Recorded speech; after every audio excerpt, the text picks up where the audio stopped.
حنظلہ رضی اللہ تعالیٰ عنہ حضرت ابو بکر رضی اللہ تعالیٰ عنہ کے پاس آئے اور کہا نافق حنظلہ، حنظلہ منافق ہو گیا۔ تو حضرت ابو بکر حیران ہوئے اور کہا کہ کیا ماجرا ہوا؟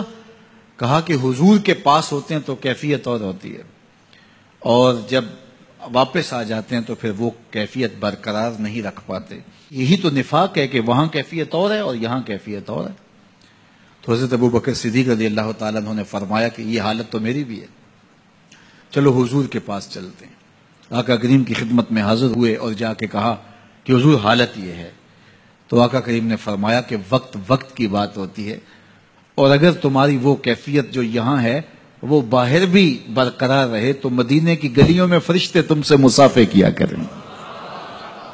تو صحبت کا ایک رنگ اور صحبت کی اپنی ایک برکت ہوتی ہے، اس لیے اچھے لوگوں کی صحبت، اچھے استاد کی صحبت، والدین کی صحبت، اچھے دوستوں کی صحبت اور شیخ کی صحبت، یہ صحبت رنگ دیتی ہے۔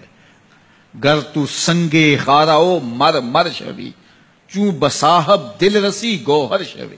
مولا رومی فرماتے ہیں اگر تو سخت پتھر ہے، سنگے خاراؤ مر مر شوی، چوں بصاحب دل رسی، کسی صاحب دل کی صحبت میں بیٹھ گوہر شوی، تو موتی بن جائے گا۔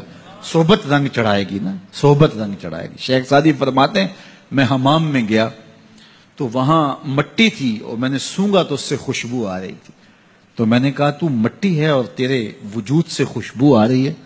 تو اس مٹی نے زبان حال سے جو جواب دیا وہ شیخ سعدی نے نظم کیا کہ اس مٹی نے کہا کہ میں ہوں تو مٹی لیکن چند دن تک پھول کے قدموں میں بیٹھی رہی ہوں۔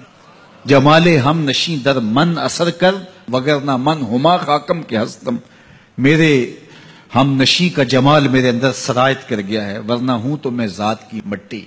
اللہ اکبر۔ لیکن پھول کی صحبت کا رنگ چڑھا ہے۔ درد منداں دے سخن محمد دین گواہی حالوں، درد منداں دے سخن محمد دین گواہی حالوں، جس پلے پھل بدے ہون آوے باس رومالوں۔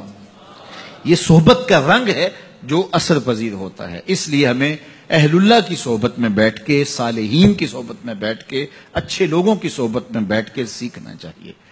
تو اولادوں کو اپنے والدین کی صحبت میں بیٹھ کے جو ہے وہ سیکھنا چاہیے۔ دور موجود کے اندر سکھانے والا کوئی پاکیزہ وجود نہیں رہ گیا، ہم سب کچھ سوشل میڈیا سے سیکھتے ہیں۔ سوشل میڈیا سے آپ کو معلومات تو نصیب ہوں گی لیکن تربیت نصیب نہیں ہوگی۔ آدمی آدمی بناتے ہیں، تربیت کسی شخص کی صحبت کے نور سے نصیب ہوتی ہے۔